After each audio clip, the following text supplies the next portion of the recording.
કેમ છો વિદ્યાર્થી મિત્રો? મજામાં? ચલો, તમે આજે એક્ઝામ આપી, બધાએ આપી, જાણીને આનંદ થયો. અમુક લોકોને બાદ કરતા બાકીના બધાએ એક્ઝામ આપી. સરસ. હવે સબ્જેક્ટની પાછળ પૂરેપૂરી મહેનત કરવી પડશે. મેં તમને પહેલાં કીધેલું કે કોઈ બી ચેપ્ટર આપણે સ્ટાર્ટ કરીએ, બરાબર, તો પહેલાં એ ચેપ્ટર જે છે એની અંદરની બધી માહિતી ઉપર છેલ્લી વાંચી લો. પછી જ્યારે ભણાવતા હોય, જ્યારે ચર્ચા કરતા હોય, ત્યારે આપણને ખબર પડી જાય કે બરાબર, કે મારે આમાં તાપમાનમાં આવી ચર્ચા મેં વાંચી હતી, બરાબર, ઉષ્મામાં મેં આવું કંઈક વાંચ્યું હતું. હવે જરા મને ડિટેલ્સમાં ખબર પડી. પ્રકરણ બહુ જ સહેલું છે. જેમ આપણે 9મું ચેપ્ટર હતું કયું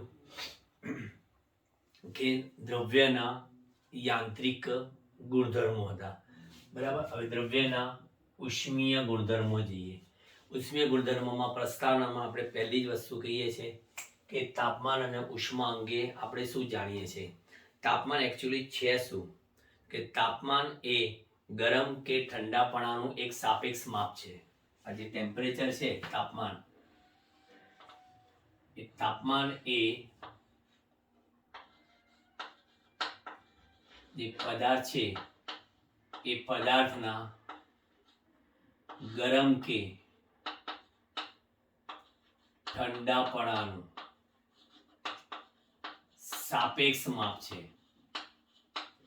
સાપેક્ષ માપ એટલા માટે કે કોઈ પદાર્થ પોતે સ્વતંત્ર રીતે ગરમ છે ના કહેવાય, અન્યની સાપેક્ષે ગરમ છે, અન્યની સાપેક્ષે ઠંડો છે. કારણ કે એ પદાર્થને અન્ય બીજાના સંપર્કમાં રાખીએ તો એના ટેમ્પરેચરમાં ફેર પડવાનો, બરાબર.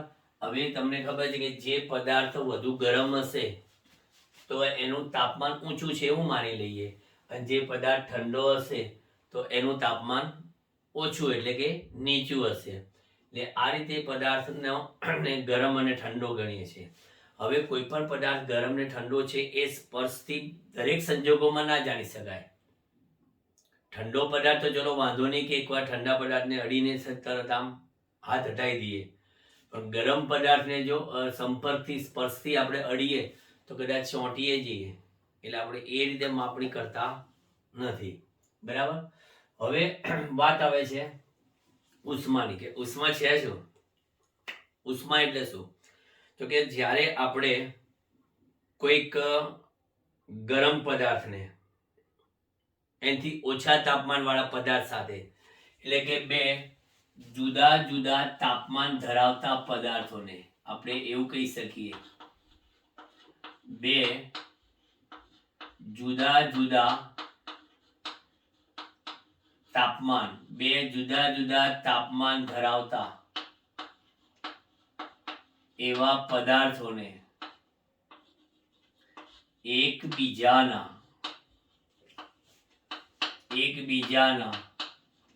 સંપર્કમાં લાવતા, બે જુદા જુદા તાપમાન ધરાવતા પદાર્થોને એકબીજાના સંપર્કમાં લાવતા શું થાય? તો કે જે સાહેબ, જે તાપમાન વધુ ધરાવતો પદાર્થ છે ને એ ઉષ્મા ગુમાવવાનું વલણ ધરાવે, કે એની પાસે ભગવાનની મહેરબાનીથી ઘણું બધું તાપમાન છે. પણ જે પદાર્થ ઓછી ઉષ્મા ધરાવતો હોય તો એ ઉષ્મા મેળવવાનો ગુણધર્મ ધરાવે. એટલે એક ઉષ્મા ગુમાવે છે, એક ઉષ્મા મેળવે છે. એટલે આપણે એવું કહી શકીએ અહીંયા આગળ કે આપણી પાસે બે પદાર્થો વચ્ચે શેના? તાપમાનના તફાવતને લીધે, બે પદાર્થો વચ્ચે તાપમાનના તફાવતને લીધે થતા ઉષ્મા ઉર્જાના વિનિમય એટલે કે પ્રસરણ ને ઉષ્મા કહે છે.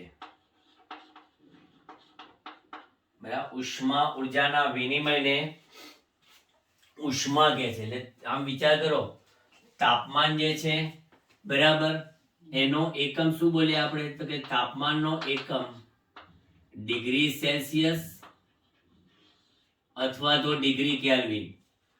તાપમાનનો એકમ ડિગ્રી સેલ્સિયસ અથવા ડિગ્રી કેલ્વિન. જ્યારે ઉષ્મા જે છે તો ઉષ્માનો એકમ શું છે?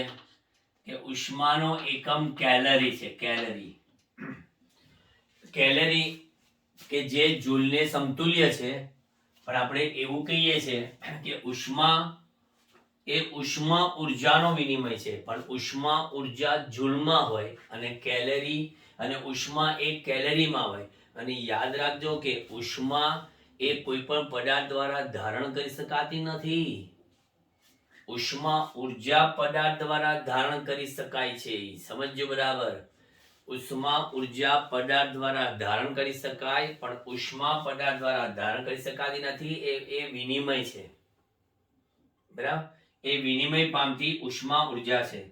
એટલે આપણે આ કેલરીનો જૂલ સાથેનો સંબંધ કહીએ ને, તો કે યાદ રાખજો કે એક કેલરીને સમતુલ્ય કાર્ય કેટલું થાય ખબર છે? 4.2 જૂલ. આ કેલરીને જૂલ વચ્ચેનો સંબંધ કર્યો, પણ પારિમાણિક દ્રષ્ટિએ ચેક કરવા જાવ ને તો ઉષ્માના એકમ અને ઉષ્મા ઉર્જાના એકમ બંનેનો પારિમાણિક સૂત્ર એટલે કે કેલરીનું અને જૂલનું પારિમાણિક સૂત્ર સેમ ટુ સેમ આવે. કયું? M1L2T-2. બરાબર. M1L2T-2 આ એનો પારિમાણિક સૂત્ર આવ્યું.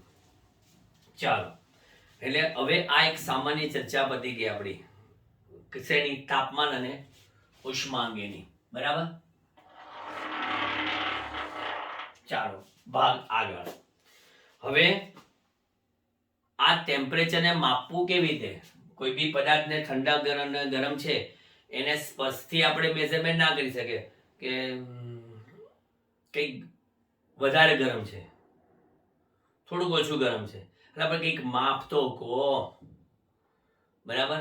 તો એને માપવા માટેનું સાધન એટલે કે તાપમાનના માપવા માટેનું સાધન. પણ એ તાપમાન માપીશું ક્યારે? એ પણ તમને કહીએ કે જ્યારે તમે એમ કીધું ને કે બે પદાર્થો વચ્ચેના તાપમાન તફાવતને કારણે થતા ઉષ્મા ઉર્જાનો વિનિમય ઉષ્મા કહે છે. તો હવે બે પદાર્થો એકબીજાના સંપર્કમાં તમે લાવ્યા હતા. બરાબર. એની પાછી વાત રિપીટ કરીએ છીએ. તો એ રિપીટમાં કરીએ તો આ ઉષ્મા ઉર્જાનો વિનિમય સતત ચાલતો જ રહે? ના. કહે છે કે આ જે બે પદાર્થો છે, બે પદાર્થોના તાપમાન જ્યારે સમાન થાય, બે પદાર્થોના તાપમાન જ્યારે સમાન થાય ત્યારે તેમની વચ્ચે શેનો? ઉષ્મા ઉર્જાનો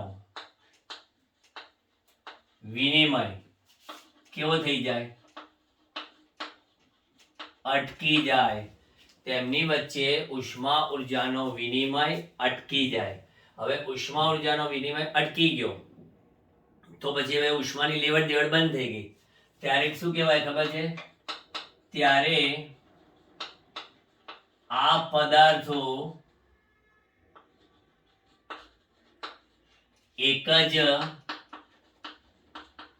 તાપમાન ધરાવે અને તે શેમાં?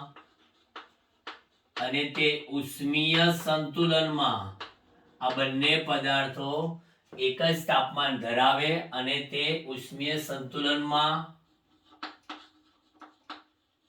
હોવાનું કહેવાય. બરાબર. એટલે આ યાદ રાખજો, ઉષ્મીય સંતુલન શું થયું? કારણ કે પદાર્થ ઉષ્મીય સંતુલનમાં આવે તો જ તમે એનું એક્ઝેક્ટલી ટેમ્પરેચર માપી શકો. બરાબર. તો હવે એના પરથી હવે આપણો નવો ટોપિક છે અને એ શું છે? થર્મોમીટર. બધા જાણે છે થર્મોમીટર અંગે. થર્મોમીટર એ છે શું? થર્મોમીટર એ પદાર્થનું જે ઉષ્મીય સંતુલન છે ને એ પદાર્થના ઉષ્મીય સંતુલન સાથે સંકળાયેલી એક નિશ્ચિત અને અનન્ય વાસ્તવિક સંખ્યા માપવાનું સાધન છે. અને એ અનન્ય વાસ્તવિક સંખ્યા એટલે કે ટેમ્પરેચર. બરાબર, આપણે એમ જ કહીએ ને થર્મોમીટર એટલે શું?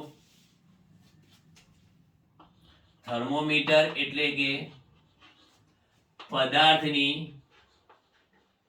ઉષ્મીય એવી સંતુલન, પદાર્થની ઉષ્મીય સંતુલન સ્થિતિમાં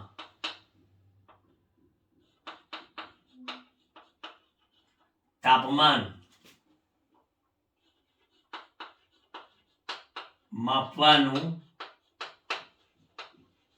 સાધન છે.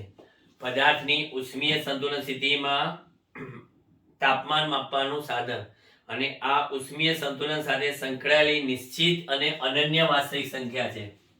આ તાપમાન એ શું છે?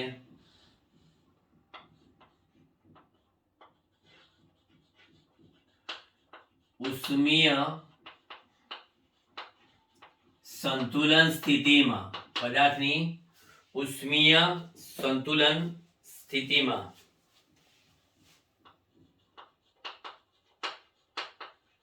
સંકળાયેલ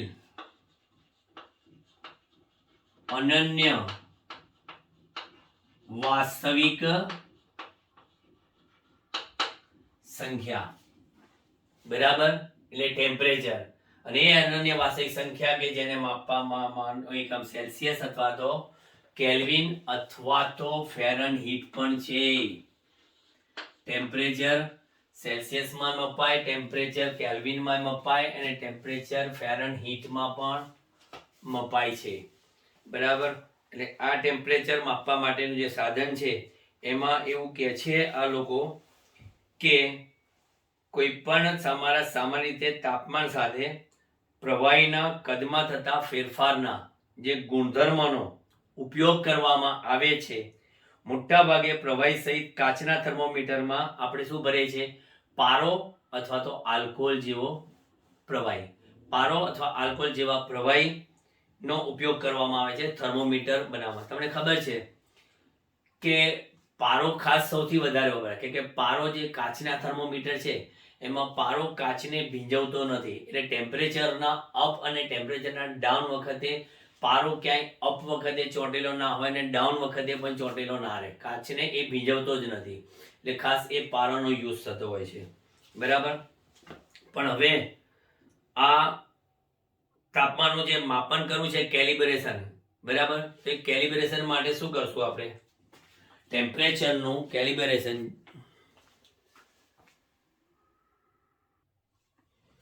જોયું, વિચાર્યું? થર્મોમીટરમાં જે કેલિબ્રેશન એટલે જે આપણે નહીં કહેતા આપણી પાસે આવું થર્મોમીટર હોય,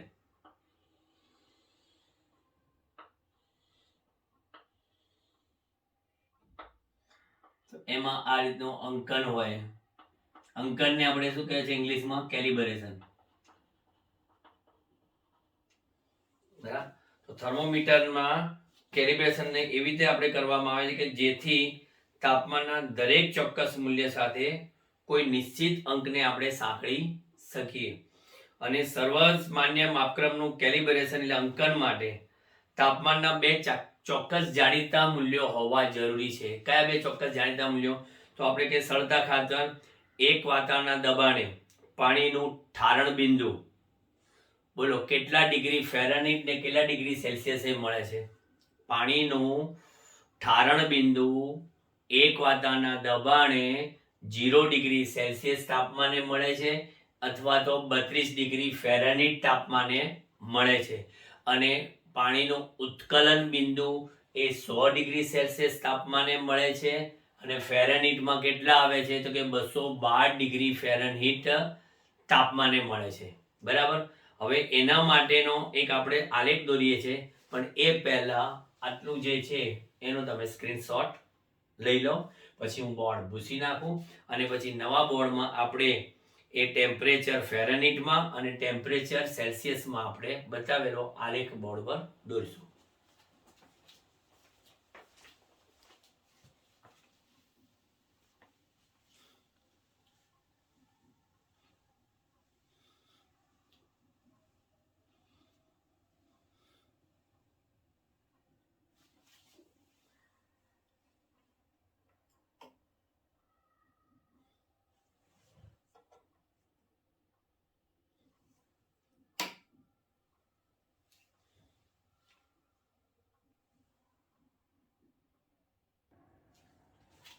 ચાલો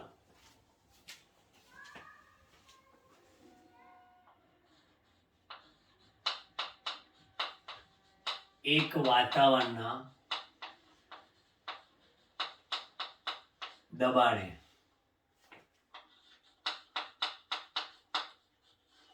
પાણીનું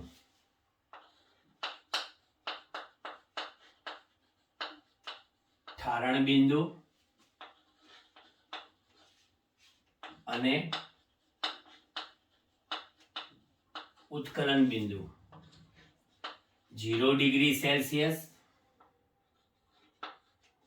32 degree Fahrenheit 100 degree Celsius 212 degree Fahrenheit તાપમાને મળે છે. બરાબર. એટલે આ ચોક્કસ આ બે મૂલ્યો આપણને ખબર છે. એક વાતાવરણના દબાણે, એક એટમોસ્ફિયરિક પ્રેશરે આપણને પાણીનું ઠાણ બિંદુ ખબર છે અને ઉત્કલન બિંદુ પણ ખબર છે. આ બંને. તો પછી અહીંયા આગળ આલેખ દોરીએ આપણે કે ટી ડિગ્રી ઇન સેલ્સિયસ અને T degree in Fahrenheit. T degree in Celsius અને ટી ડિગ્રી ઇન ફેરનહીટ. તો અહીંયા આગળ આ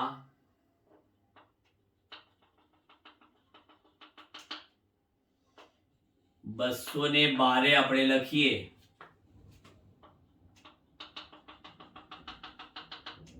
તો આપણને આ કેટલાય મળે?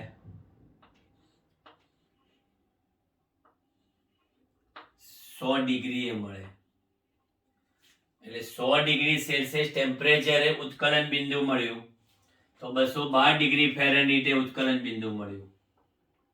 પછી અહીંથી જોઈએ તો 32 ડિગ્રી ફેરનહીટે ઠાણ બિંદુ મળ્યું, તો અહીંયા આગળ 0 એ મળ્યું. બરાબર. એટલે અહીંથી આપણે આમ જોઈએ તો આલેખ અહીંથી સ્ટાર્ટ ના થાય ઉગમ બિંદુમાંથી, કારણ જે સુરેખા મળશે એ અહીંથી મળશે.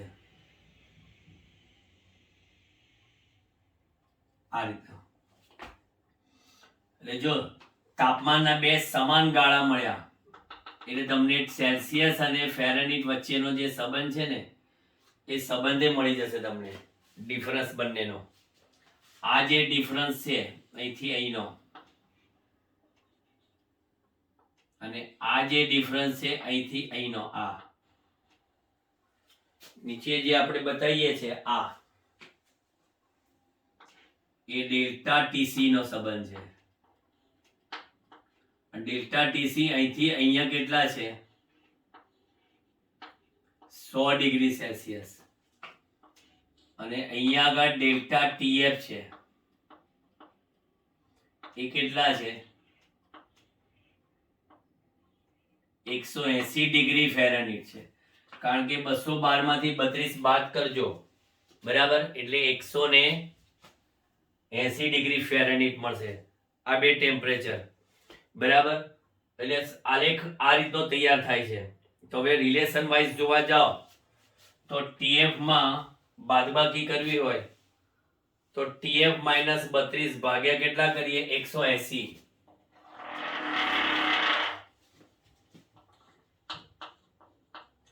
ટીએફ માઇનસ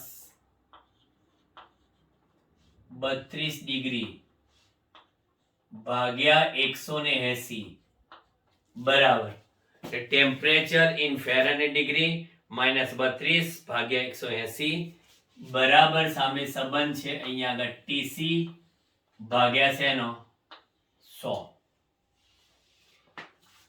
બરાબર આ ટીસી ભાગ્યા 100 અને આ ટીએફ -32 ભાગ્યા 180 એટલે આ તાપમાનના બે સમાન ગાળા થયા તાપમાનના બે સમાન ગાળા કે જે ગાળા માટે તમને ખબર છે કે પાણીનું ગલન બિંદુ અને પાણીનું ઉત્કલન બિંદુ જે મળે છે આપણને એક વાતાના દબાણે આ 0 તો આ 100 32 તો ફેરનહીટ તો હવે રિલેશન લાવવા શું કરશો બોલો ફેરનહીટ અને સેલ્સિયસ વચ્ચે આમાંથી જ લઈ શકો તમે સાદુરૂપ જ આપો TF -32 તો ધારો કે આપણે અહીં લખીએ TF -32 ડિગ્રી બરાબર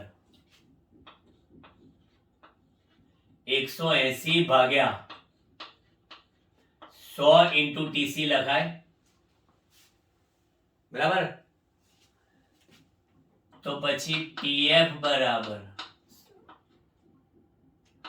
32 પેલી બાજુ ગયા 32 ડિગ્રી વત્તા 180 ભાગ્યા 10 તો શું આવશે બોલો આ બિંદુ ગયું 2 9 18 2 5 10 અને ટીસી એટલે તમારે સેલ્સિયસમાં ટેમ્પરેચર આપ્યું હોય ને સેલ્સિયસમાં ટેમ્પરેચર તો એને ફેરનહીટમાં ફેરવવું હોય ને તો ફેરનહીટમાં ફેરવી શકાય બરાબર એટલે આ જે સૂત્ર આપ્યું ને ટી એટલે કે આમ ટીસી ના લખું બરાબર ડિગ્રી સેલ્સિયસમાં આપેલ એવા તાપમાનનું ડિગ્રી ફેરનહીટમાં રૂપાંતર કરવા માટેનું સૂત્ર છે બરાબર તમે કોઈ બી લાવો ધારો કે તમે એમ કહો કે મારું ટેમ્પરેચર 0 ડિગ્રી સેલ્સિયસ છે ચલો 0 ડિગ્રી સેલ્સિયસ મૂકી દો તો ફેરનહીટમાં કેટલા થઈ જાય છે ફાટીને કોમેન્ટ બોક્સમાં લખી નાખો ટ્રિક સાહેબ 32 ડિગ્રી સેલ્સિયસ વેરી ગુડ ચલો અહીંયા આગળ 100 ડિગ્રી સેલ્સિયસ લખી તો 100 ડિગ્રી સેલ્સિયસ લખો તો અહીંયા 100 તો 100 ભાગ્યા 5 એટલે 20 50 20 નવા 180 વત્તા 32 212 બરાબર એટલે સીધું તમારું ટેમ્પરેચર નું રૂપાંતર થઈ ગયું ડિગ્રી સેલ્સિયસ નું ફેરનહીટમાં હવે એ જ વસ્તુ આપણે ઊંધું વિચારીએ તો ચલો અથવા કરીને આગળ વધીએ આ TF માઈનસ નું આ કર્યું ને TC બરાબર તો હવે અહીંયા TC લખીએ અહીંયા આગળથી તો શું કરશો બોલો તો કે છે અહીંયા TF -32 ભાગ્યા 180 અને એની ઉપર 100 બરાબર કેટલા TC તો પછી TC બરાબર અહીંયા આગળ આ કેન્સલ 2 5 10 2 9 એટલે 5 9 માઉસ થાય બરાબર 5 9 માઉસ ઇન્ટુ કેટલા TF -32 લખાય તો તમારે અહીંયા ટેમ્પરેચર ફેરનહીટમાં આપેલા હોય તો સેલ્સિયસમાં મળી જાય તમારા કેમિસ્ટ્રીના સાહેબ ઘણી વખત કહેતા હોય છે કે એક એવું ટેમ્પરેચર છે કે જે સેલ્સિયસમાં ને કેલ્વિનમાં સરખું હોય છે જવાબ તમારી પાસે ટેમ્પરેચર સેલ્સિયસ અને કેલ્વિનમાં સરખું હોય એવું બુલબુલુ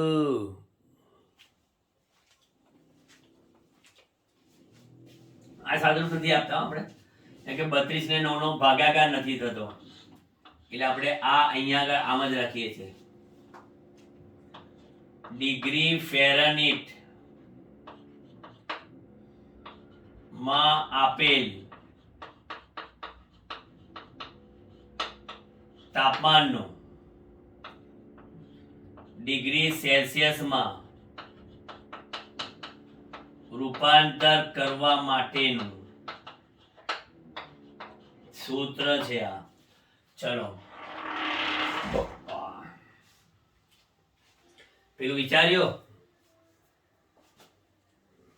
બરાબર. -40 ડિગ્રી સેલ્સિયસ, -40 ડિગ્રી સેલ્સિયસ મૂકો. જો અહીંયા આગળ લખીએ છીએ જાણવા જેવું. બાકી બધામાં ફેરનહીટ અહીં 0 હતા, 32, 100, 212 બરાબર. તો આપણે અહીંયા આગળ કહીએ કે ટીસી બરાબર -40 ડિગ્રી સેલ્સિયસ બરાબર. હવે જો અહીંયા આગળ ફેરનહીટમાં કરજો તો ટી ફેરનહીટ બરાબર 32 ડિગ્રી વત્તા 9/5 -40 ડિગ્રી બરાબર. ટીસી ની કિંમત મૂકી, સાદુરૂપ આપો. 32 ડિગ્રી માઇનસ 5 ઈઠા ને 40 થાય બરાબર. એટલે -8, 8 9 ઈઠા 72 ડિગ્રી થાય. જોઈ લો 32 72 કેટલી આવી? -40 ડિગ્રી ફેરનહીટ. જોઈ જ લો.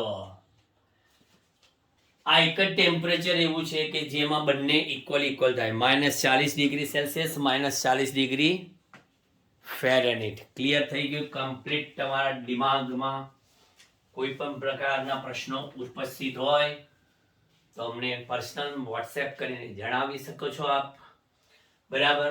બાકી આપણે આગળ વધીએ. હવે તમને ખબર છે આદર્શ વાયુ અવસ્થા સમીકરણ?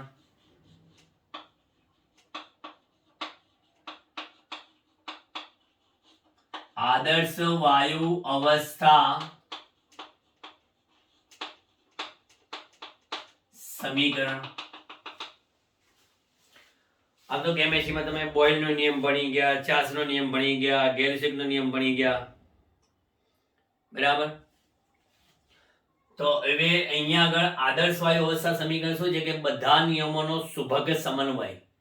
બોયલના નિયમનો, ચાર્લ્સના નિયમનો, ગેલ-સિગના નિયમનો બધાનો સુભગ સમન્વય કરીએ એટલે આદર્શ વાયુ અવસ્થા સમીકરણ મળે છે આપણને બરાબર.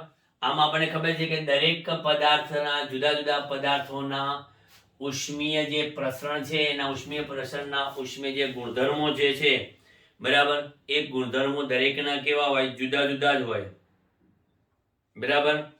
તો હવે આપણે અહીંયા આગળ આદર્શ વાયુ અવસ્થા સમીકરણ કોને કહેવાય છે? યાદ છે?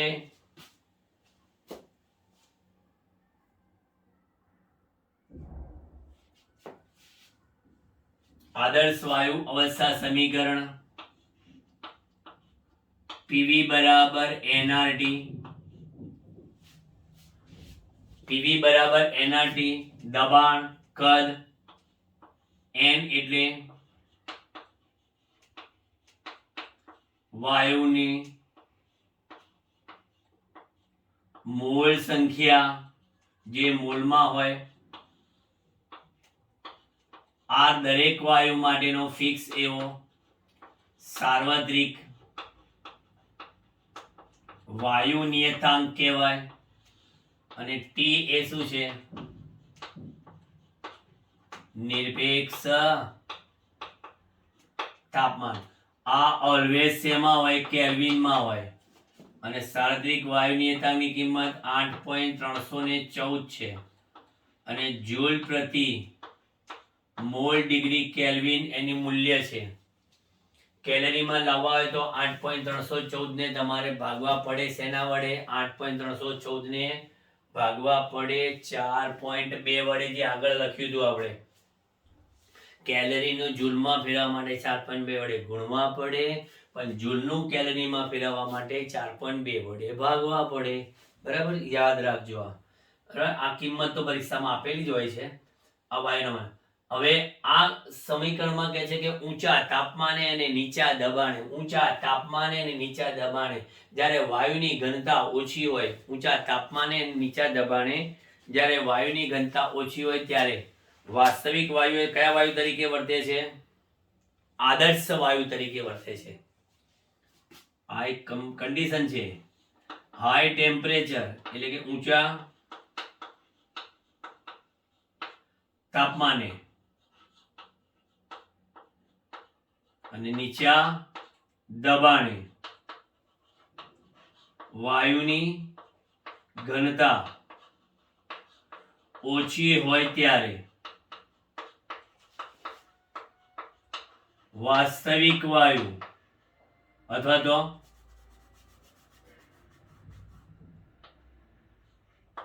કોઈ બી જે વાયુ પીવી બરાબર એનઆરટી સમીકરણનું પાલન કરે તેને આદર્શ વાયુ કહે છે. વ્યવહારમાં કોઈ જ વાયુ આદર્શ નથી. બધા જ વાયુ કેવા છે? વાસ્તવિક છે. ઈચ એન્ડ એવરી, બરાબર, બધા જ વાયુ એ કેવા છે? વાસ્તવિક વાયુ છે. બધા જ વાયુઓ વાસ્તવિક વાયુ છે. પરંતુ જે વાયુ high temperature and low pressure હટ અને લપ હટ, લપ આપણને કદી ગમે નહીં એટલે લપને કઈ હટને આવે હટ, હવે હટ લપ હટ લપ. હાઈ ટેમ્પરેચર એન્ડ લો પ્રેશરે જ્યારે વાયુની ઘનતા ઓછી હોય ત્યારે એ વાસ્તવિક વાયુ કયા વાયુ તરીકે વર્તે છે? આદર્શ વાયુ તરીકે વર્તે છે. બરાબર.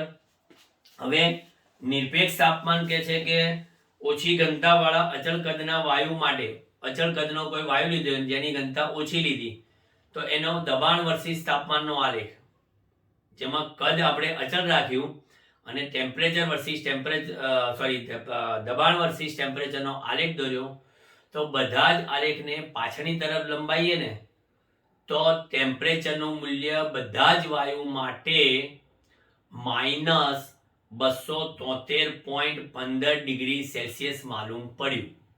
એટલે એનો અર્થ એ થયો કે આપણને જ્યારે કોઈ એમ કે 0 ડિગ્રી કેલ્વિન, તો 0 ડિગ્રી કેલ્વિન એટલે -273.15 ડિગ્રી સેલ્સિયસ કહેવાય.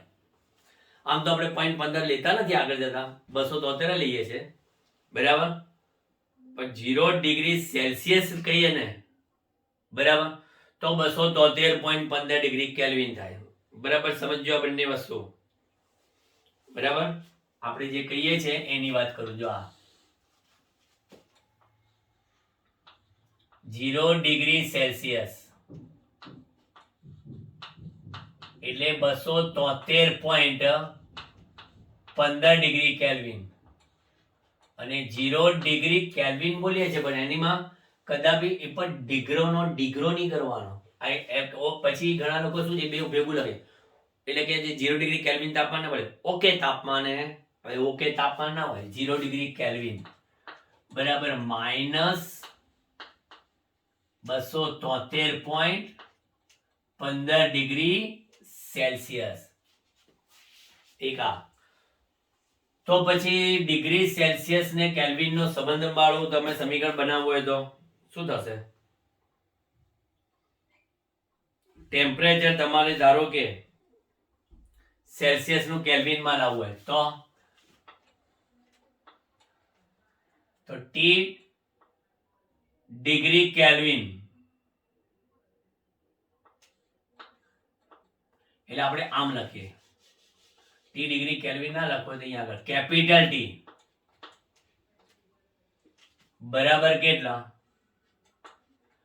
T degree Celsius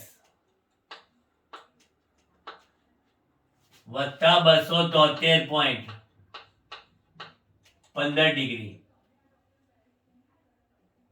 TC, sorry, આમ જોઈ લો અહીંયા 0 ડિગ્રી સેલ્સિયસ મૂકી દો એટલે કેટલા થઈ ગયા? બરાબર. એટલે આ ટેમ્પરેચરને આપણે કેલ્વિનમાં ફેરવ્યું, પણ સેલ્સિયસમાં જોઈતું હોય તો T ડિગ્રી સેલ્સિયસ જોઈએ છે. તો ટેમ્પરેચર T એમાંથી 273.15 બાદ કરવાના. એટલે આ એક સંબંધ યાદ રાખો, આ બીજો સંબંધ યાદ રાખો. સમજણ પડી ગઈ? પહેલો સંબંધ કયો છે કે સેલ્સિયસ નું કેલ્વિનમાં રૂપાંતર. કેપિટલ T એટલે કેલ્વિનમાં ને સ્મોલ t એટલે સેલ્સિયસમાં. તમામ રિલેશન તમને આપી દીધા. ફેરનહીટ નું સેલ્સિયસમાં, સેલ્સિયસ નું ફેરનહીટમાં, સેલ્સિયસ નું ડિગ્રી કેલ્વિનમાં, સેલ્સિયસ નું ડિગ્રી કેલ્વિનમાં અને ડિગ્રી કેલ્વિન નું સેલ્સિયસમાં. 0 ડિગ્રી કેલ્વિન લખી નાખો તો સીધું 0 મૂકી દો તો સીધા -273.15. બરાબર. એટલે ટૂંકમાં આના કૌંસની બહાર તમે શું લખશો? કે આના કૌંસની બહાર લખશો શું? Degree Celsius. અને આના કૌંસની બહાર લખશો શું? કે. દેખાય છે? આપણે જોઈ લઈએ બોર્ડમાં. કમ્પ્લીટ A to Z દેખાય છે. નો પ્રોબ્લેમ. ચાલો, બરાબર. કેપિટલ T અને TC લઈ લો સ્ક્રીનશોટ.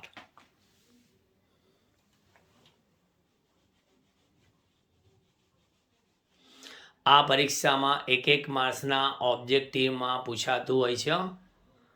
લેવી કોઈ જોરશોરની થિયરી હજી આવી નથી આપણે જે કે ભાઈ આપેલા ટેમ્પરેચરનું આમાં રૂપાંતર કરો, આપેલા ટેમ્પરેચરનું આમાં રૂપાંતર કરો, પછી કયા ટેમ્પરેચરમાં સેલ્સિયસ અને ફેરનહીટના માપ સરખા હોય તો કે -40 ડિગ્રીવાળા.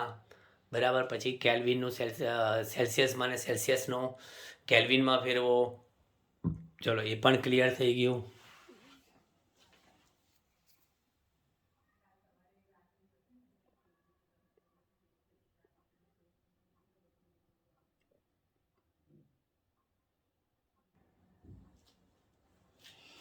ચલો ભાઈ, નવી થિયરી તરફ પ્રયાણ. હવે બધી થિયરીઓ થોડી પૂછાવી આવે. પેલી બધું 1 માર્ક્સના ઓબ્જેક્ટિવ ને દાખલા ને બધામાં કામ લાગે. બરાબર. ઉષ્મીય પ્રસરણ.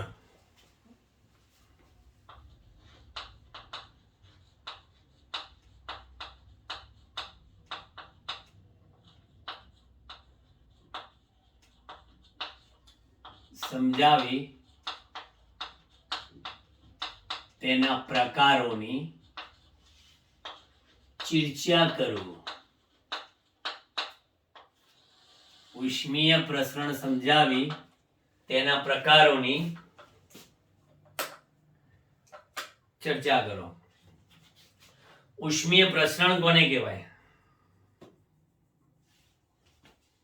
બોલો. જ્યારે કોઈ પણ પદાર્થને તમે ઉષ્મા આપો એટલે એના તાપમાનમાં શું થાય? વધારો થાય. પદાર્થને ઉષ્મા આપો એટલે એના તાપમાનમાં વધારો થાય. અને પદાર્થના તાપમાનમાં વધારો થાય તો એના પરિમાણમાં શું થાય? વધારો થાય. અને જો પદાર્થના તાપમાનમાં ઘટાડો કરવામાં આવે તો તેના પરિમાણમાં ઘટાડો. પરિમાણ એટલે સાઇઝ. સાઇઝ વધે, સાઇઝ ઘટે. બરાબર. અને ઉષ્મા આપીએ તો ટેમ્પરેચર વધે, પણ ઉષ્મા શોષીએ તો ટેમ્પરેચર ઘટે. બરાબર. પદાર્થના તાપમાનમાં ઘટાડો કરવો એટલે એમાંથી ઉષ્મા શોષવી, તો ઉષ્માનું શોષણ થાય. બરાબર. તો શું થાય? એના પરિમાણમાં ઘટાડો થાય કે ટેમ્પરેચરમાં પણ ઘટાડો થાય છે. બરાબર. તો હવે પદાર્થના જ્યારે તાપમાન આપતા એના પરિમાણમાં વધારો થાય તો એ ઉષ્મીય પ્રસરણ કહેવાય. અને પરિમાણમાં ઘટાડો થાય તો ઉષ્મીય સંકોચન કહેવાય. ભલે આપણે સમજૂતી આપે છે ઉષ્મીય પ્રસરણ અને ઉષ્મીય ની જ બધી, પણ ઉષ્મીય સંકોચન સમજવી જોઈએ આપણે.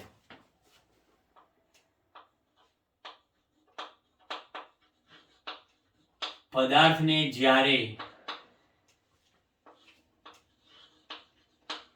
ઉષ્મા આપવામાં આવે, પદાર્થને જ્યારે ઉષ્મા આપવામાં આવે ત્યારે તેના તાપમાનમાં વધારો થાય, જેના કારણે પદાર્થના પરિમાણ એટલે કે સાઇઝ, પદાર્થના પરિમાણમાં વધારો થાય.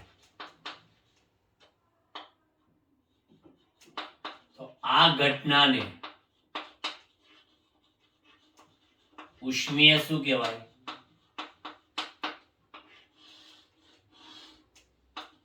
ઉષ્મીય પ્રસરણ કહેવાય. જ્યારે પદાર્થને ટેમ્પરેચર આપવામાં આવે, બરાબર, પદાર્થને જ્યારે ટેમ્પરેચર આપવામાં આવે, ઉષ્મા આપવામાં આવે, તો એના તાપમાનમાં વધારો થાય.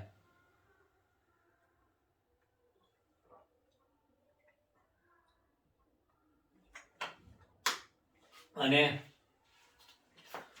પરિમાણ એટલે એની સાઈઝમાં શું થાય? વધારો થાય. તે ઘટના ઉષ્મીય પ્રસરણ. પણ પદાર્થમાંથી જ્યારે ઉષ્મા શોષવામાં આવે ત્યારે તેમને તાપમાનમાં શું થાય? ઘટાડો થાય. અને તાપમાનમાં ઘટાડો થાય, જેના કારણે આ જે પદાર્થ છે એ પદાર્થના પરિમાણમાં શું થાય? ઘટાડો થાય. પદાર્થના પરિમાણમાં ઘટાડો થાય. અને એ ઘટનાને તમે શું કહેશો? એ ઘટનાને ઉષ્મીય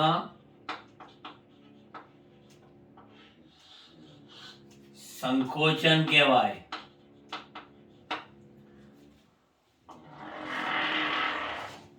બરાબર, ઉષ્મીય પ્રસરણ, ઉષ્મીય સંકોચન.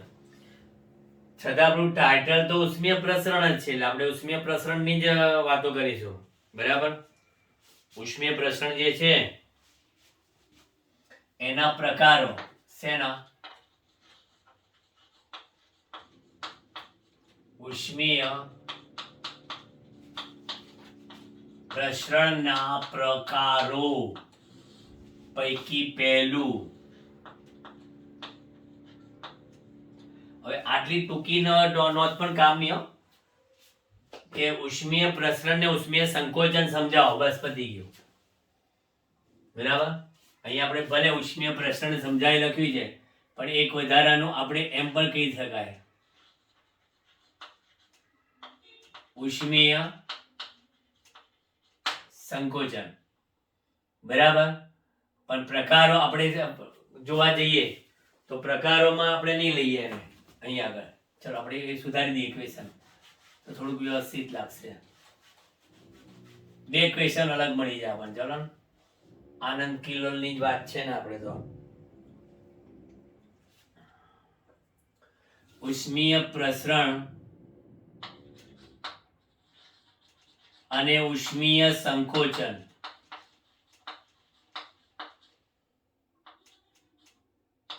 સમજાવો, બસ પતી ગયું. એટલે એક વસ્તુ એ થઈ ગઈ. બરાબર ને? અને અહીંયા આગળ આપણે ક્વેશ્ચન લખીએ નવો, ઉષ્મીય પ્રસરણના પ્રકારો સમજાવો. બીજો ક્વેશ્ચન, એક વધારાનું સાહિત્ય મળી ગયું આપણને. એમાં પહેલું રેખીય પ્રસરણ. હવે કે જે પદાર્થને ઉષ્મા આપતા માત્ર તે પદાર્થની લંબાઈમાં જ ફેરફાર થાય તો એ રેખીય પ્રસરણ કહેવાય. પછી આગળ જતા માત્ર ક્ષેત્રફળમાં ફેરફાર થાય તો એને પૃષ્ઠ પ્રસરણ કહેવાય. માત્ર કદમાં ફેરફાર થાય તો એને કદ પ્રસરણ કહેવાય. પણ તમને કહી દઉં કે પૃષ્ઠ પ્રસરણમાં પાછું રેખીય પ્રસરણ ઇન્ક્લુડિંગ, બરાબર, ઇન્ક્લુઝિવ ઓફ ઓલ ટેક્સીસ કહીએ ને, એમ રેખીય પ્રસરણ સેપરેટલી, પૃષ્ઠ પ્રસરણમાં રેખીય પ્રસરણની પણ કિંમત આવવાની અને કદ પ્રસરણમાં પણ આવવાનું. કેમ કે કદ થવાનું ને તો એ એક સાઈડની લંબાઈ તો વધવાની, બરાબર, પછી એની પહોળાઈ પણ વધવાની, એની સાથે પછી ઊંચાઈ પણ વધવાની, એટલે એને કદ પ્રસરણ કીધું, બરાબર. એટલે આપણી પાસે એક પરિમાણિક પદાર્થ હોય તો રેખીય પ્રસરણ મળે, દ્વિપરિમાણિક પદાર્થ હોય તો પૃષ્ઠ પ્રસરણ મળે, અને ત્રિપરિમાણિક પદાર્થ હોય તો કદ પ્રસરણ મળે. એટલે ત્રણ પ્રકારના પ્રસરણ થઈ ગયા આપણી પાસે, બરાબર. લિનિયર એક્સપાન્શન, પછી surface expansion and volume expansion. એક પછી એક ડિટેલ્સમાં આપણે જોતા જઈએ. રેખીય પ્રસરણ, પદાર્થને ઉષ્મા આપતા તેની લંબાઈમાં થતો વધારો. પદાર્થને ઉષ્મા આપતા, હવે આમાં ક્યાંય આપણે ઉષ્મા શોષવાની વાત કરવાના નથી, એકલા પ્રસરણની. પદાર્થને ઉષ્મા આપતા તેની લંબાઈમાં થતો વધારો એટલે કે રેખીય પ્રસરણ, બરાબર.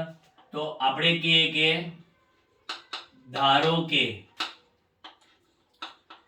L લંબાઈના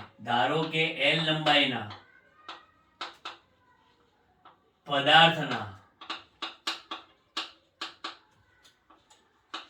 તાપમાનમાં ડેલ્ટા ટી જેટલો વધારો, L લંબાઈના પદાર્થના તાપમાનમાં ડેલ્ટા ટી જેટલો વધારો કરતા તેની લંબાઈમાં ડેલ્ટા જેટલો વધારો થાય તો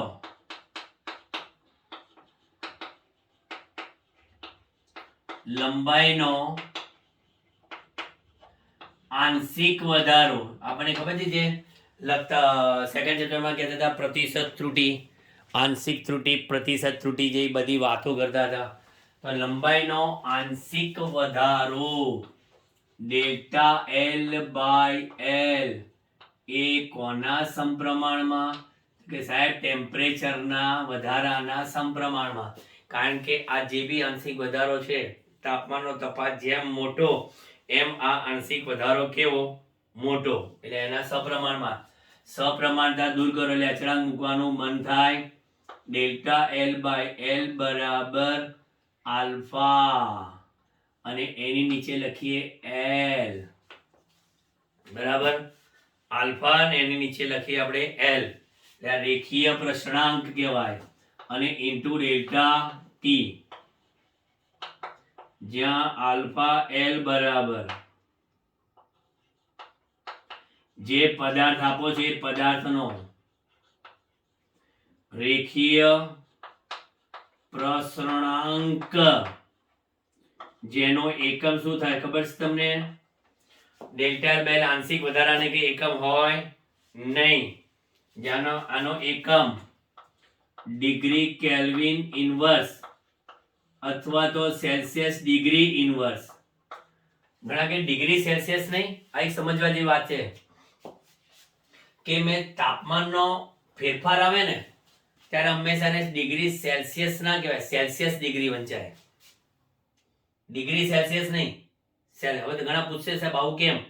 આ એક સમજવા જેવો મુદ્દો છે, ત્યારે ધ્યાનથી સમજી લો. હું તમને રફ વર્ક બતાવું છું કે માની લો કે મારી પાસે 3 ડિગ્રી સેલ્સિયસ છે, તો એના કેલ્વિન કેટલા થાય?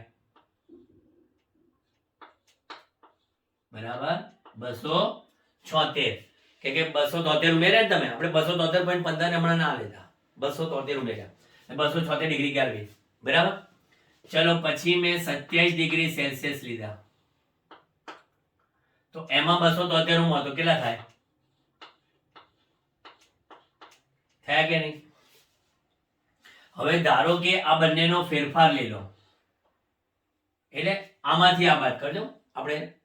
તો 27 માંથી 3 જાય તો કેટલા રહે? 24 રહ્યા. 300 માંથી 276 એટલે કેટલા રહે? 24 રહ્યા. તો 24 કેલ્વિન. તો આ ડિગ્રી સેલ્સિયસ છે ને એટલે એને સેલ્સિયસ ડિગ્રી લખાય. નહીં પડી કહું. ધારો કે તમને કોઈ ડેલ્ટા ટી બરાબર 2 સેલ્સિયસ ડિગ્રી આપ્યા છે, બરાબર? તો કોઈને કહે ને કેલ્વિનમાં ફેરવો, તો એ શું કરે ખબર? કે ડેલ્ટા ટી બરાબર 273 ઉમેરીને કે 275 કેલ્વિન. ચાલે? ના કો ચાલે? ન ચાલે. This is wrong. કેમ કે ફેરફારમાં બંને સરખું જ થાય. જ્યારે કોઈ પણ તફાત લઈએ ને ત્યારે તફાવતમાં શું છે, કોઈ જ પ્રોબ્લેમ ના આવે. આપણા સાધનમાં ધારો કે ત્રુટી હોય ને, પણ ધારો કે ફેરફાર લેવાનો હોય ને, તો પહેલા અવલોકનમાં રહેલી ત્રુટી ને બીજા અવલોકનમાં રહેલી ત્રુટી, બેઉ ત્રુટી વાળાની બાદબાકી થઈ ગઈ એટલે ત્રુટી રહે જ નહીં. ફૂટપટ્ટી 2 સેન્ટીમીટર તૂટલી હોય, અવલોકન લીધું, તમને ત્રુટી વાળું મળ્યું. ફરી બીજું અવલોકન લીધું, એ પણ ત્રુટી વાળું મળ્યું. 2 અવલોકનનો તફાત કર્યો, ત્રુટી દેખાય જ નહીં, બરાબર? ઘડિયાળ મારી આગળ જતી હોય, મેં સમય આપ્યો, પછી મારી ઘડિયાળ આગળ જાય છે, ફરી મેં સમય આપ્યો, તો કે 2 સમયનો તફાત નહોતો તો તમારી ઘડિયાળમાં જેટલો તફાત હતો એટલી જ મારી ઘડિયાળમાં તફાત આવે. ડિફરન્સમાં કોઈ દિવસ ચેન્જીસ ના આવે, બરાબર? એટલે યાદ રાખો. એટલે આપણે એને જુદું પાડવા માટે કોઈને કેલ્વિનનું સેલ્સિયસના લોચો ના પડે એટલે ભૌતિક વિજ્ઞાનમાં સેલ્સિયસ ડિગ્રી લખી છે, ડિગ્રી સેલ્સિયસ નહીં, બરાબર? ઘણી આપણી ગુજરાત બોર્ડની ચોપડીઓમાં આ ભૂલ છે, પણ આ તો રેફરન્સ બુકના સહારે હું તમને આ જવાબ આપું છું, એટલે બરાબર સમજજો. ચલો, રફકામ આપણું પૂરું સમજી ગયા? I think you better understand. ચલો, એટલે આ તમારી વાત થઈ ગઈ, બરાબર? એટલે આમાં શું એકચ્યુઅલી ખબર છે કે તમારી પાસે આ એક સળિયો હતો, બરાબર? હવે એને ગરમ કર્યો એટલે સળિયો સીધો કેવો થઈ ગયો? ટક ટક ટક ટક ટક ટક ટક ટક ટક ટક ટક.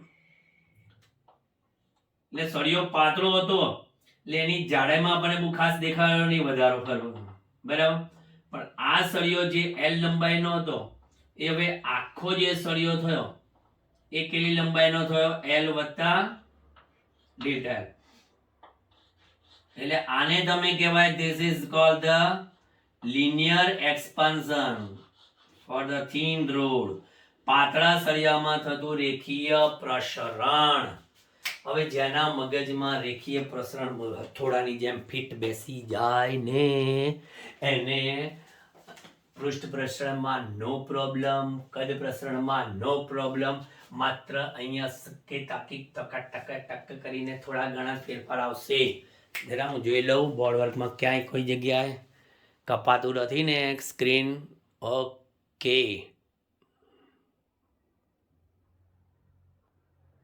ડન.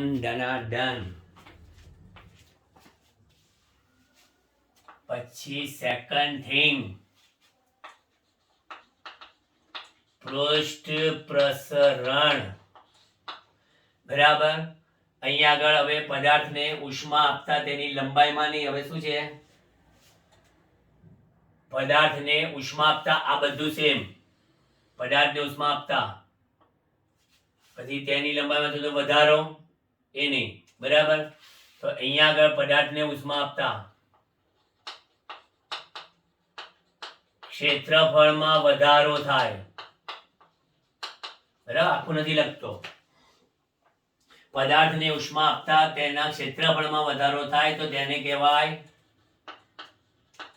પૃષ્ઠ પ્રસરણ, બરાબર? હવે એમાં L લંબાઈ છે એમ કે એક ક્ષેત્રફળ ધરાવતો પદાર્થ, મારી પાસે આવો એક ક્ષેત્રફળ ધરાવતો પદાર્થ અને એમાંથી પછી એનું પ્રસરણ થઈને આવો બન્યો પદાર્થ. એટલે આ ક્ષેત્રફળ A છે અને આ ક્ષેત્રફળ છે A પ્લસ ડેલ્ટા A. તો પછી ક્ષેત્રફળમાં થતો આંશિક ફેરફાર ડેલ્ટા A બાય A ચલે છે ડેલ્ટા T, બરાબર. તો delta a by a equal to, અહીંયા આગળ રેખીય પ્રસરણ છે ને, પણ અહીંયા આગળ કેવા 2 વખત લંબાઈમાં વધારા દેખાય છે બંને બાજુ, એટલે 2 આલ્ફા એલ ડેલ્ટા ટી લખાય. બરાબર. જ્યાં 2 આલ્ફા એલ બરાબર આપણે શું લખીએ? બીટા. બીટા બરાબર આપણે શું કહીશું? તો કે પદાર્થનો પૃષ્ઠ પ્રસરણાંક. કોઈ પણ પ્રસરણાંકનો એકમ આ જ રહેશે. 2 આલ્ફા એલ ની જગ્યા પર બીટા લખીએ તો ભવિષ્યમાં અહીંયા આગળ ડેલ્ટા એ બરાબર બીટા એ ડેલ્ટા ટી એવું લખીએ છીએ સૂત્રમાં. સૂત્ર યાદ રાખજો. બરાબર. એક આ સૂત્ર છે, એક આ સૂત્ર છે. આ સૂત્રમાં ડેલ્ટા એલ બરાબર alpha L L delta T. યાદ આઈ રાખવાનું છે.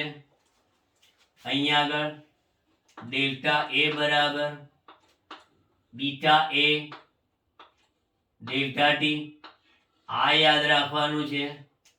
અને હવે ત્રીજું જોઈ લઈએ, કદ પ્રસરણ. બરાબર. શું લખ્યું? કદમાં વધારો થાય એટલે કદ પ્રસરણ. અને વોલ્યુમમાં વધારો થાય તો આપણે વોલ્યુમ માટે શું બતાવીએ ખબર છે? કે આપણી પાસે આવું એક સમઘન હોય,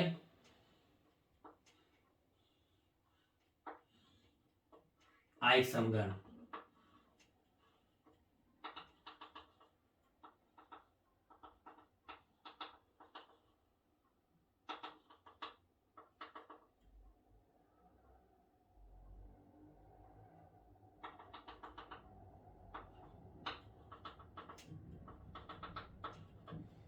બરાબર. એટલે પહેલા વોલ્યુમ v હતું, પછી volume v plus delta v થયું.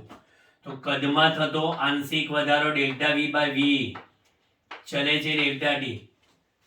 દરેકમાં એક વસ્તુ માર્ક કરી તમે, તાપમાનના સમપ્રમાણમાં છે આંશિક ફેરફાર.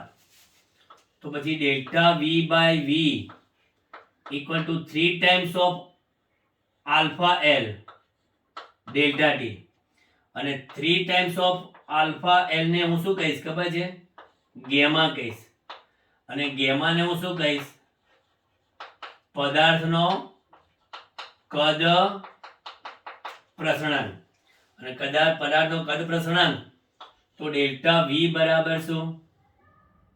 ડેલ્ટા વી બરાબર ગેમા વી ડેલ્ટા. જો સમજો, ઘણાના વી અને ગેમા એવા સરખા થાય છે, એવા સરખા થાય છે કે ખુદ ભૂલી જાય છે કે મારા વી ક્યાં ગયા, મારો ગેમો ક્યાં ગયો. બરાબર. એટલે બરાબર ધ્યાન રાખવું પડશે ગેમાની વ્યક્તિ વખતે. જોઈ લો, કમ્પ્લીટ બોર્ડને તમે ફોટો પાડી લો કે એટલે કે સ્ક્રીનશોટ લઈ લો.